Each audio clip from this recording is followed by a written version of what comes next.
Hello viewers welcome to our YouTube channel GK time GK 80। आज आम ये video ओडिशार नदी बा रिवर सिस्टम ऑफ ओडिशा रु किछि मल्टीपल चॉइस क्वेश्चन डिस्कशन करबा जहाँकि विभिन्न प्रकार ओएसएससी बा ओडिशा स्टाफ सिलेक्शन कमिशन विभिन्न प्रकार परीक्षा एवं ओ ट्रिपल एससी जेनटा रोचे Odisha subordinate staff selection commission विभिन्न परीक्षा गुड़िक बहुत बहुत इम्पोर्टाट रहिबो। एटा मु जेते पारिछि प्राय सबु नदी को कवर करिछि ओडिशार आउ किछिटा क्वेश्चन मु तयारी करिछि। Let's start. क्वेश्चन नंबर 1, ओडिशार द्वितीय बृहत्तम नदीर नाम कौन? ओडिशार द्वितीय बृहत्तम नदी होउछि ब्राह्मणी नदी। परवर्ती क्वेश्चन, केउ दुईटी नदीर मिलनरु ब्राह्मणी नदीर सृष्टि? दुईटा नदी मिलन होकर ब्राह्मणी नदी सृष्टि करिसंती। तो केउ दुईटी नदी? कोयल एवं शंख, यही दुईटा मिलन होकर काଣା होइछि ब्राह्मणी नदीर सृष्टि होइछि। तापरे परवर्ती क्वेश्चन, कोयल और शंख नदी केउठारे मिलित होई ब्राह्मणीर सृष्टि? ब्राह्मणी नदी जो सृष्टि होइछि जेनठाने सृष्टि होइछि सेटा केनठाने तामाने मिलन होइछन केने किए कोयल नदी एवं शंख नदी केनठाने मिलन होइकरी सेनु ब्राह्मणी सृष्टि होइछि सेटा होइछे वेदव्यास ऑफ राउरकेला जेनटा कि अछि हमर सुंदरगढ़ डिस्ट्रिक्ट रे। जिला पल्ला सुंदरगढ़ जिला, केन शहर पल्ला राउरकेला और केन जगह जदि पल्ला वेदव्यास ठारे समाने मिलित होइकरी ब्राह्मणी सृष्टि करिसंती। देन परवर्ती क्वेश्चन, बैतरणी नदी ओडिशार केउ पहाड़रू उत्पन्न होइछि? ओडिशार केन पहाड़रू बैतरणी नदी रो उत्पन्न होइछि बा ओरिजिन होउछि बैतरणी नदीर गुनासिका पहाड़ जेनटा कि अच्छे केउझर जिल्ला रे। केउझर जिल्लार गुनासिका पहाड़रू बैतरणी नदीर उत्पन्न। देन परवर्ती क्वेश्चन, बुढ़ाबलंग नदी रो उत्पत्ति स्थल केउटी? बुढ़ाबलंग नदीर उत्पत्ति स्थल होउछि सिमिलीपाल पहाड़ ऑफ मयूरभंज डिस्ट्रिक्ट। मयूरभंज जिल्लार सिमिलीपाल पहाड़रू आमर किए बुढ़ाबलंग नदी उत्पन्न होइछि। तापरे परवर्ती क्वेश्चन, क्वेश्चन नंबर 6, केउ नदी ओडिशार पश्चिमबंग मध्य ओडिशा और पश्चिमबंग मध्य सीमा निर्धारण करे?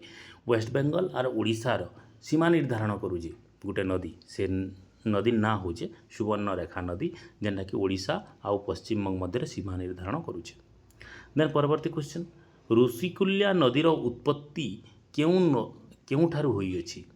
ऋषिकुल्या नदीर उत्पत्ति आम Rishimal range of eastern Ghat पूर्वघाट पर्वतमालार ऋषिमल रेंज बोली अच्छे गोटे सेनु आमर ऋषिकुल्या नदीर उत्पत्ति होइछि जेनटा कि आमर कंधमाल डिस्ट्रिक्ट दारिंगबाड़ी आमर पार्श्वर अच्छे ही ऋषिमल रेंजटा दारिंगबाड़ी आमर कंधमाल डिस्ट्रिक्ट दारिंगबाड़ी अच्छे। देन परवर्ती क्वेश्चन, इंद्रावती केउ प्रमुख नदीर एक उपनदी? केन नदीर गोटे उपनदी होउछि इंद्रावती? इंद्रावती होउछि गोदावरी नदीर एक उपनदी। देन परवर्ती क्वेश्चन, बंशधारा नदीर उत्पत्ति स्थल केउ जिल्ला रे अवस्थित? बंशधारा नदी केन जिल्लार उत्पत्ति होइछि? जदि एतकी क्वेश्चन पड़ला कलाहांडी नाहरे तार उत्पत्ति ओरिजिनेट नियर नियमगिरी हिल जेनटा कि आमर लांजीगढ़ पाखापाखि अच्छे। लांजीगढ़टा केन अच्छे कलाहांडी जिल्ला रे अच्छे, सेने जेन अच्छे आमर नियमगिरी पर्वतमाला, से नियमगिरी पर्वतमालारू आमर बंशधारा नदी उत्पत्ति होइछि। देन परवर्ती क्वेश्चन, रायगड़ा सहर केउ नदी कूल अवस्थित? केन नदी कूल रायगड़ा सहरटी अवस्थित? ता होछि नागावली है। नागावली नदी मुहाण रे रायगड़ा जिला बा रायगड़ा सहर अवस्थित।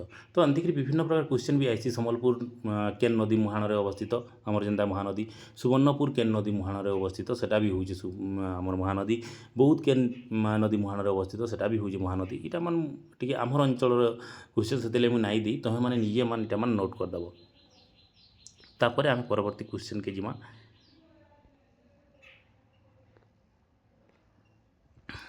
क्वेश्चन नंबर 11, ओडिशार दीर्घतम नदीर नाम कौन? आम द्वितीय बृहत्तम पढ़ला जेनटा कि ब्राह्मणी है।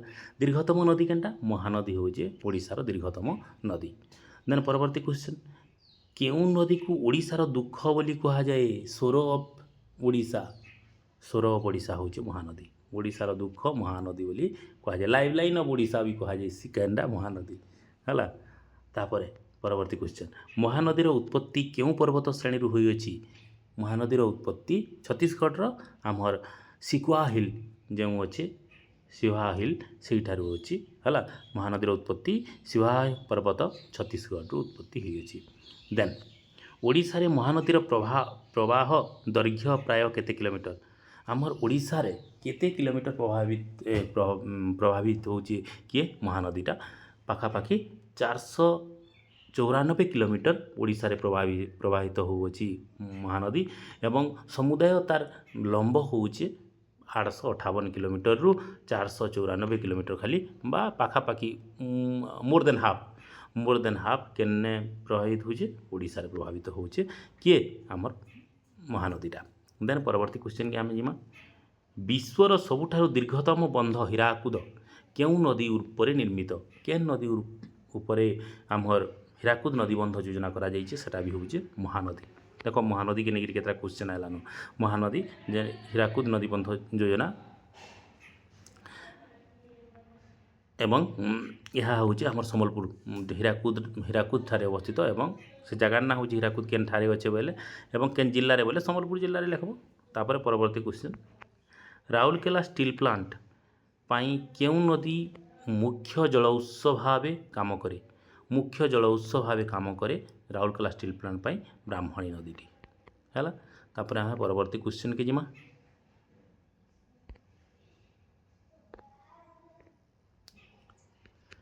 ବୈତରଣୀ ନଦୀ ମୁଖ୍ୟତଃ କେଉଁ ଦୁଇଟି ଜିଲ୍ଲାର ସୀମା ନିର୍ଦ୍ଧାରଣ କରି ପ୍ରଭାବିତ ହୁଏ? ଦୁଇଟା ଜିଲ୍ଲା ମଧ୍ୟରେ ସୀମା ନିର୍ଦ୍ଧାରଣ କରିଥାଏ। ସେଟା ହେଉଛି ଗୋଟେ ପଟେ ରହିଯାଇଛି କେନ୍ଦୁଝର ଜିଲ୍ଲା ଆର୍ ଗୋଟେ ପଟେ ରହିଛି ଭଦ୍ରକ ଆଉ ଯାଜପୁର ଜିଲ୍ଲା। ଯେନ୍ଟା ତୁମେ ଯେନ୍ତା ଅପସନ୍ ହିସାବରେ କରବ ଭଦ୍ରକ ଯାଜପୁର ହେଇଥିଲେ ବାକି ଭୁଲ ହେଇଯିବା। ଗୋଟେ ପଟେ କେଉଁଝରକେ କରବ ଆର୍ ଗୋଟେ ପଟେ ଭଦ୍ରକ କିମ୍ବା ଯାଜପୁର ଥିବା ନାରା ଏମିତିକିରି ଥିବା ହେଲା। ବୈତରଣୀ ନଦୀଟି କେଉଁଝର ଆଉ ଭଦ୍ରକ ଆଉ ଯାଜପୁର ଭିତରେ କାଣା କରସି ଗୋଟେ ପଟେ ରହିଯାଇଛି ଭଦ୍ରକ ଯାଜପୁର ଆର୍ ଗୋଟେ ପଟେ ରହିଛି କେଉଁଝର। ଇ ଦୁଇଟା ଡିଷ୍ଟ୍ରିକ୍ଟ ଭିତରେ କାଣା ହେ କରସି ସୀମା ନିର୍ଦ୍ଧାରଣ କରସି ଆମର ବୈତରଣୀ ନଦୀ। ଦେନ୍ ପରବର୍ତ୍ତୀ କ୍ୱେଶ୍ଚନ୍କେ ଆମେ ଯିମା, ଓଡ଼ିଶାର କେଉଁ ନଦୀକୁ ସୁବର୍ଣ୍ଣର ଗାର ବା ଗୋଲ୍ଡ ଷ୍ଟ୍ରିକ୍ ବୋଲି କୁହାଯାଏ? ସୁବର୍ଣ୍ଣର ଗାର ବୋଲି ଓଡ଼ିଶାର କେଉଁ ନଦୀକୁ କୁହାଯାଇଛି? ସୁବର୍ଣ୍ଣରେଖାକୁ ଏକା କୁହାଯାଇଛି। ଦେନ୍ ପରବର୍ତ୍ତୀ କ୍ୱେଶ୍ଚନ୍, କେନ୍ଦୁଝରର ସାଳନ୍ଦୀ ନଦୀ କେଉଁ ନଦୀର ଏକ ପ୍ରମୁଖ ଉପନଦୀ? ସାଳନ୍ଦୀ ନଦୀଟା କେନ୍ ନଦୀର ଗୋଟେ ଉପନଦୀ ଅଟେ? କେନ୍ ନଦୀର ଉପନଦୀ? ବୈତରଣୀ ନଦୀର ଉପନଦୀ ହେଉଛି ସାଳନ୍ଦୀ ନଦୀ। ତାପରେ ପରବର୍ତ୍ତୀ କ୍ୱେଶ୍ଚନ୍ ଯିମା, ବାରିପଦା ସହର କେଉଁ ନଦୀ କୂଳରେ ଅବସ୍ଥିତ? କେନ୍ ନଦୀ କୂଳରେ ବାରିପଦା ସହର ଅବସ୍ଥିତ? ଏନ୍ତା କ୍ୱେଶ୍ଚନ୍ ମାନେ ପଡ଼ୁଛି ଦେଖ। ଅନୁଗୁଳ ସହର କେଉଁ ନଦୀ କୂଳରେ ଅବସ୍ଥିତ? ଯଦି ଜାଣିଛ ମୋତେ କମେଣ୍ଟ ବକ୍ସରେ କମେଣ୍ଟ କରି ଜଣାବ। ତାହେଲେ ବାରିପଦା ସହର ବୁଢ଼ା ବଳଙ୍ଗ ନଦୀ କୂଳରେ ଅବସ୍ଥିତ। ତାପରେ ପରବର୍ତ୍ତୀ କ୍ୱେଶ୍ଚନ୍, ପ୍ରସିଦ୍ଧ ବରେହି ପାଣି ଜଳପ୍ରପାତ କେଉଁ ନଦୀ ଶଯ୍ୟାରେ ଅବସ୍ଥିତ? କେନ୍ ନଦୀ ଶଯ୍ୟାରେ ବରେହି ପାଣି ଜଳପ୍ରପାତ ଅବସ୍ଥିତ? ଆମର ବୁଢ଼ା ବଳଙ୍ଗ ନଦୀ ଶଯ୍ୟାରେ ଅବସ୍ଥିତ ବରେହି ପାଣି ୱାଟରଫଲ୍, ଯେନ୍ଟାକି ଓଡ଼ିଶାର ହାଏଷ୍ଟ ୱାଟରଫଲ୍ ଅଫ୍ ଓଡ଼ିଶା ବରେହି ପାଣି ୱାଟରଫଲ୍। କେନ୍ ଅଛି ଯିଏ ଜାଣିଛ ମୋତେ କମେଣ୍ଟ ବକ୍ସରେ କମେଣ୍ଟ କରି ଜଣାବ। ଦେନ୍ ଆଜିର ଶେଷ ପ୍ରଶ୍ନ ଆମେ ଲାଷ୍ଟ କର୍ମା, ସୁବର୍ଣ୍ଣରେଖା ନଦୀ ଓଡ଼ିଶାର କେଉଁ ଜିଲ୍ଲା ଦେଇ ପ୍ରବେଶ କରି ବଙ୍ଗୋପସାଗରରେ ପଡ଼ିଛି? ଆମର ସୁବର୍ଣ୍ଣରେଖା ନଦୀଟା ଓଡ଼ିଶାର କେନ୍ ଜିଲ୍ଲା ଦେଇକିରି ବାହାରେ ଅଛି ତାର ଉତ୍ପତ୍ତି ସ୍ଥଳ, କେନ୍ ଜିଲ୍ଲାକେ ପହଲା ସେ ଟଚ୍ କରିছে ପ୍ରବେଶ କରିକିରି ଆସିକିରି ବଙ୍ଗୋପସାଗରରେ ପଡ଼ିଛି? ସେଟା ହେଉଛି ରାଇଟ୍ ଆନ୍ସର୍ ଆମର ବାଲେଶ୍ୱର ଜିଲ୍ଲାକେ ପ୍ରବେଶ କରିକିରି ଆସିକିରି ବଙ୍ଗୋପସାଗରରେ ପଡ଼ିଅଛି। ତ ଇଟା ଥିଲା ଓଡ଼ିଶା ରିଭର ସିଷ୍ଟମ୍ ରୁ ଆମର 22ଟା କ୍ୱେଶ୍ଚନ୍ ମୁଇଁ କରିଥିଲି, ଯେନ୍ଟାକି ନିହାତି ଇମ୍ପୋର୍ଟାଣ୍ଟ ବହୁତ ଇମ୍ପୋର୍ଟାଣ୍ଟ କ୍ୱେଶ୍ଚନ୍ ହେଲା। ଯଦି ଭିଡ଼ିଓଟି ଭଲ ଲାଗଲା ମୋତେ ନିହାତି ଭାବରେ କମେଣ୍ଟ ବକ୍ସରେ କମେଣ୍ଟ କରିକି ଜଣାବ। ଆହୁରି ବି ମୁଇଁ ଏନ୍ତା ପାର୍ଟ କରି ଆଜି ଏନ୍ତା ରିଭର ସିଷ୍ଟମ୍ ଆର୍ ଦିନେ ଆମେ ୱାଟରଫଲ୍କେ ନେଇକରି କର୍ମା ଆର୍ ଦିନେ ଆମେ ବିଭିନ୍ନ ପ୍ରକାର ମାଉଣ୍ଟେନ୍ ରେଞ୍ଜକେ ନେଇକରି କର୍ମା ହେଲା। ତ ଏମିତିକରି କ୍ୱେଶ୍ଚନ୍ ଆନ୍ସର୍ ମାନ ଆମେ ପ୍ରସ୍ତୁତି କର୍ମା। ଆମର ମେନଲି ଆଗ୍କେ ଅଛେ ତୁମର କନେଷ୍ଟବଲ୍ ଏକ୍ଜାମିନେସନ୍ ହେଲା ଓଡ଼ିଶା ପୋଲିସର। ତ ଆରୁ OSSC ଏବଂ OSSC ବହୁତ ଏକ୍ଜାମ୍ ଗୁଡ଼ାକ ଅଛି। ତ ସେଥିର୍ଲାଗି ଇ କ୍ୱେଶ୍ଚନ୍ ମାନେ ନିହାତି ଭାବେ ଇମ୍ପୋର୍ଟାଣ୍ଟ ରହିବ। ତ ସେଥିର୍ଲାଗି ତୁମେମାନେ ତ ଭିଡ଼ିଓଟା ଦେଖିଲ ତାର ସହିତ ସାଙ୍ଗମାନଙ୍କର ସହିତ ସେୟାର କର, ତୁମେମାନେ ଲାଇକ୍ କର ସେୟାର କର ଏବଂ କମେଣ୍ଟ ଗୋଟେ କର, ଯେନ୍ତାର ଲାଗି ମୁଇଁ ଉତ୍ସାହିତ ହେବି ଏବଂ ନୂଆ ନୂଆ ଭିଡ଼ିଓ ତୁମର ଲାଗି ଆଣିପାରିବି। ଆଜି ଲାଗି ରହିଲି, ଫେନ୍ ଦେଖା ହମା ଆର୍ ଗୋଟେ ନୂଆ ଭିଡ଼ିଓରେ।